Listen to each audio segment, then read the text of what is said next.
الانتخابات.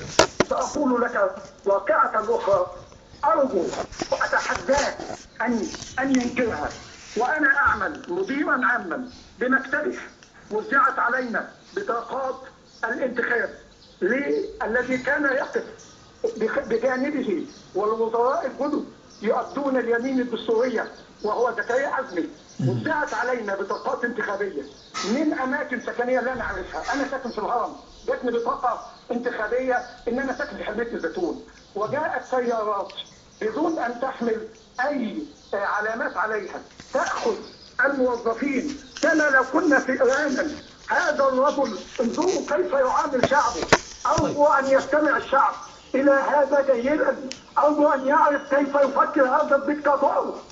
هذا الرجل كان يرسل إلينا السيارات ويأتي بالبطاقات الانتخابية ويذهب في السيارات إلى مراكز الانتخاب ويقول لنا وينبه علينا: لا تفتحوا أفواهكم، ادخلوا اللجان وادلوا بالأصوات، وبعد ذلك سلموا البطاقات وتمزق البطاقات حتى لا يترك أثرا للجريمة. هذا الذي يحدث في مكتبه. في مكتبه أتحداه، أنا كنت مديرا عاما في مكتبه. أتحداه أن ينكر هذا المدور. إذا كان هذا يحدث في مكتبه فما الذي يحدث في الشارع المصري؟ دكتور محمود، وصلت رسالتك بوضوح، ولكن الآن سمعنا من الدكتور محمود زاهر أو اللواء محمود زاهر من المخابرات العسكرية سابقا يقول إن الجيش لا يؤيد الرئيس مبارك. الآن إلى أي مدى يمكن للجيش أن يحجم عن اتخاذ القرار الحاسم في هذه المعركة الثورية إن صح التعبير؟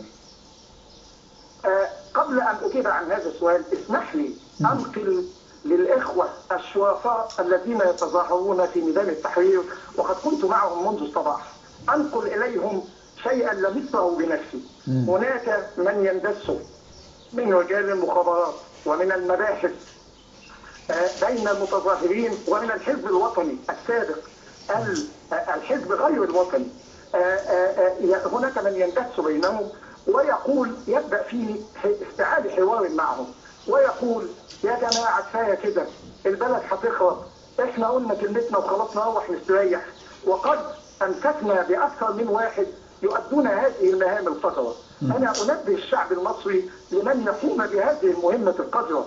أحدهم سبق أن قبض علي في مظاهرة كانت يوم الثلاث وتعرفت عليه وأرشدت الحاضرين عنه. أما فيما يتعلق بسؤال حضرتك بالنسبة للجيش، الجيش قطعا مع الشعب، ولكن كما تعلم حضرتك الجيش يؤتمر بأوامر وعليه أن ينفذها. فما الذي سيحدث إذا أؤتمر بأوامر وهو الآن خاضع لسلطة وسيطرة الرئيس؟ عمر سليمان الشريف لوثته ولوثه تعيين الرئيس له، أحمد شفيق الشريف لوثه تعيين الرئيس له. هؤلاء ليسوا هم من نريد. نحن نريد ببساطة جدا شخصا آخر يصلح ما أفسده الرئيس السابق. لا يصح أن يأتي شخص ليصلح ما أفسده هو بنفسه، لابد من شخص آخر يصلح ما أفسده هو وزملاته. نحن لا نطالب بتغييره هو، وإنما تغيير أيضا تغيير العصابة بتاعته اللي هي على رأسها فتح سرور الذي يسيف الأعضاء والبرلمان لخدمته. نحن أيضا نريد رأس صفوت الشريف المزور الذي يربط على رأس الحزب غير الوطني ويزور ويفسد. نحن أيضا نريد رؤوس الفاسدين الحرامية اللي بتسرقوا البلاد ونهبوها. دعني أستأذنك في أقل من دقيقة. طيب دكتور، أقول لك أي رئيس يترك شعبه بدون أمن؟ هذا الرئيس الذي يدعي أنه يسمع نبض الشارع، أما كان يسمع على مدى 4 أيام وحتى الآن أن الشعب يقول له ارحل مش عاوزينك؟ طيب دكتور، تحمل يسطى تقول ارحل بقى، ايدي بتوجعني يا أخي ارحل. طيب دكتور صبرا، يعني هذا يثير السؤال عن نقطة بداية. من أين نقطة البداية طالما أن الرئيس لم يستقل ولم يرحل؟ البداية والنهاية ستكون على أيدي الشرفاء الذين يكنسون الشوارع في ميدان التحرير، الذين يحمون البيوت والمنازل، الذين يقفون بدلا من عساكر المرور. حسني مبارك الرئيس السابق من الناحية الشرعية والدستورية لم يعد له وجود، وكل ما يفعل من حركات بهلوانية، تعيين حكومة، يأتي بنائب رئيس جمهورية شخص شريف يلوثه، يأتي برئيس حكومة، كل ما يفعله لن يجدي، لأنه لم يعد ببساطة شديدة جدا رئيسا لنا. نحن نبحث عن رئيس يمثلنا. طيب دكتور محمود صبرا، شكرا جزيلا لك. ومعنا من ميدان التحرير الصحفي محمد منير. سيد محمد، هل لك أن تصف لنا ما الأجواء في ميدان التحرير في الوقت الراهن؟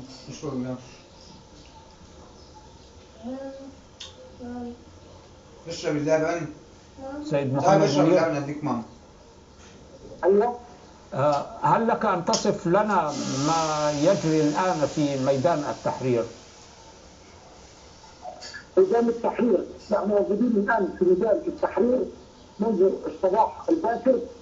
حشد يزيد عن أضعاف اليومين السابقين في تريد لمظاهرة مليونية باكر، تعبير عن غضب الشعب المصري، احتجاج على 30 عام من الظلم والظلم.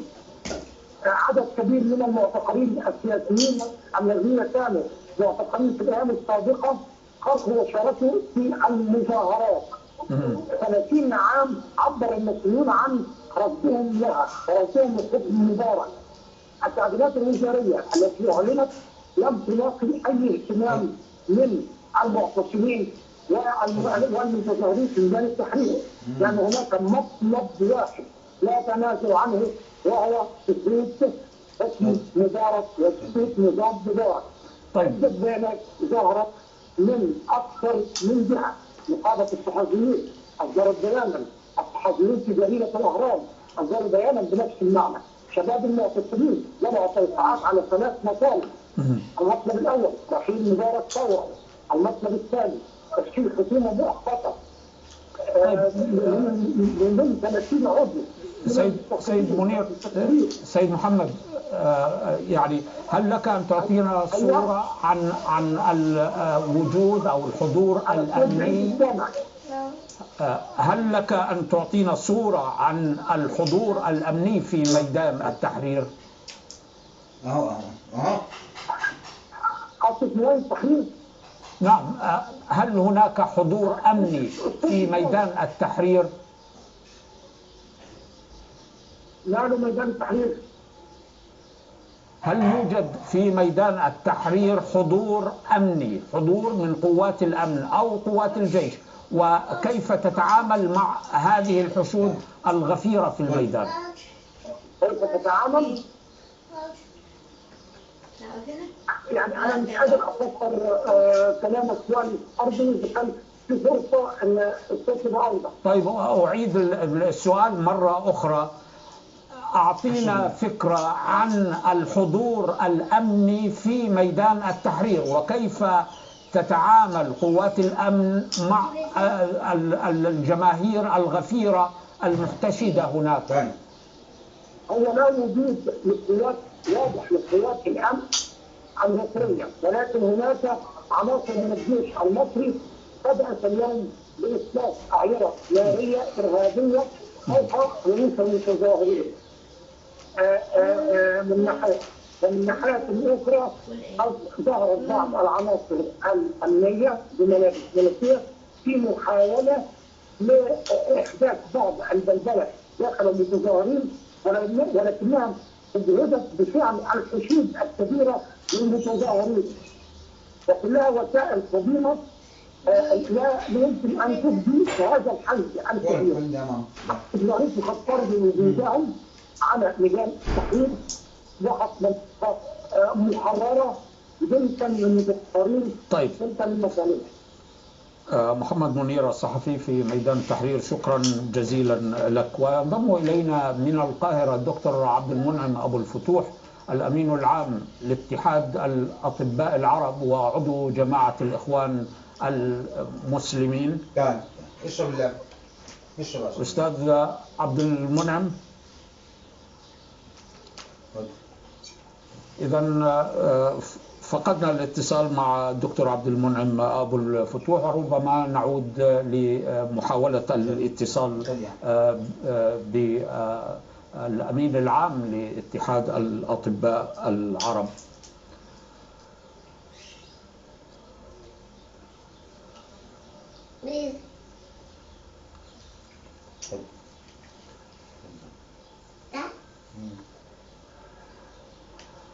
في هذه الأثناء قررت الولايات المتحدة الأمريكية إجلاء رعاياها من مصر، كما نصحت الدول الأخرى مواطنيها بألا يسافروا إلى هناك حاليا بسبب استمرار الاحتجاجات على نظام الرئيس حسني مبارك.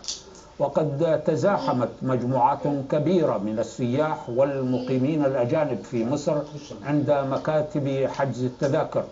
وقال عائدون في الأردن وتركيا إن المطارات المصرية تعج بآلاف المسافرين في ظل غياب أمني. عجلت تركيا من عمليات إجلاء رعاياها من مصر في ظل استمرار الاحتجاجات غير المسبوقة ضد نظام الرئيس حسني مبارك مع تنامي حالة الفوضى. فقد أعلن مدير خلية الأزمة لدى رئاسة وزراء تركيا عن إجلاء أكثر من 1440 من رعاياها من القاهرة والإسكندرية. وقال العائدون إن غياب الأمن وتفاقم حالات السلب والنهب دفعتهم إلى مغادرة مصر.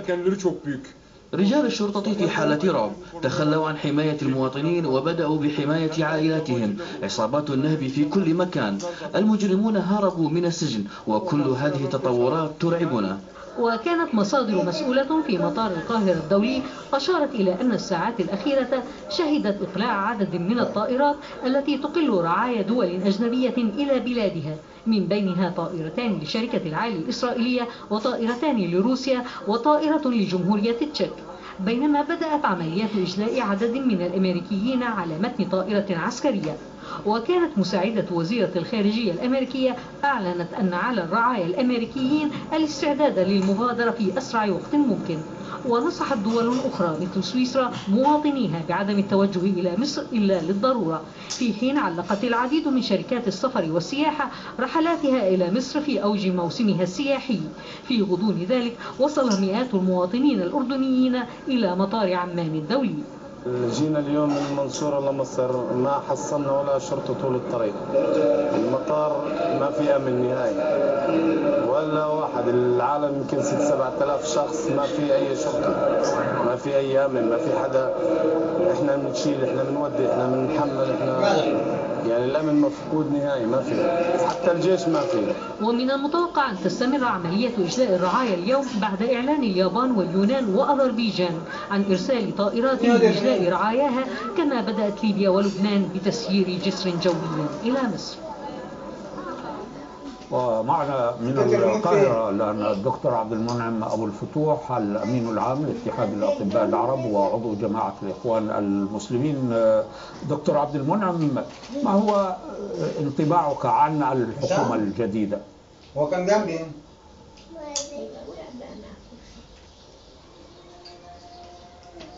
دكتور أبو الفتوح؟ فوق التلفزيون خلاص.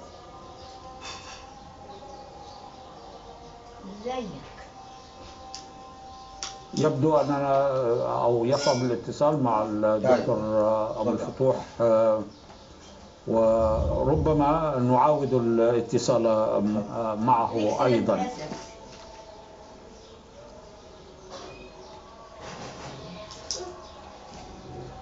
جمال، ومعنا جمال زهران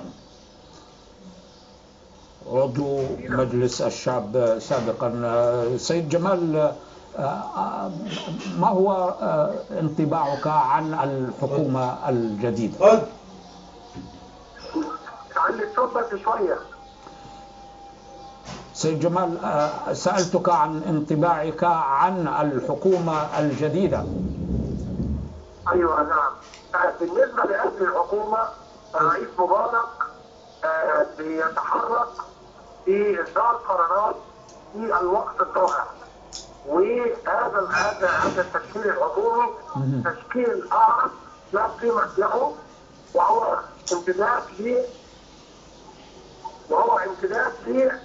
لعدم الشرعيه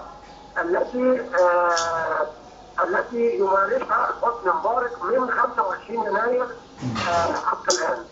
انا شايف ان هذه الحكومه حكومه ولدت غير شرعيه وستستمر غير شرعيه، وتؤكد عدم شرعيه الرئيس مبارك انه لم يستطع ان يحصل على موافقات في الوزراء بوزراء جدد يحلوا محل الوزراء الحاليين. طبعا ده احتمال، وده الاحتمال الارجح، لان كل وزير جاي في هذا الوقت يعرف ان مصيره هو مصير محسوم في رحيل مبارك.